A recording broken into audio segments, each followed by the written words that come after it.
Sinirita to, yung ano, maliit, diba? Ano ko sa ano, baka may bumili sa Facebook eh. Saan ba galing to? Doon siya sa ano, isa nga siya, pinaparkihan ko sa... Ba't wala siyang ano? Ba't wala siyang... Wala pang bunga, wala pang bunga talaga. Ano may basta malaga, may ugat. Ano? Madami naman yun eh, pwede mo yan. Ah, Kala ko doon ka nakatira. dito?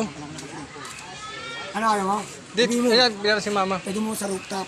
Diba? Saan? Pwede Rooftop? mo sa pag-rooftop mo, pag naayos ng rooftop. Kaya dito mo muna temporary. Pwede May na. mga ano naman kayo, may mga mataba. Ang ano na to, senyorita. Senyorita, hagin, pwede mo tayo sa ulo. Hagin ka naman. Oh, maganda kasi yan pag ano. Oo, okay yan. Mga ano ba yan? Tawag dito? Senyorita yan. Ano, bibigay mo, bibigay mo? Hindi, bigyan ka ko. Wala pa. Marami na sila puno. Hindi, iba naman niya. Kailangan pa rin niya, siyempre. Ano ang kalabangan? Diba paano pag dito tumubo yan, tapos kunyari lilipat na tayo ng bahay, pwedeng bunutin? Oo. Pwede. Hindi, lalagyan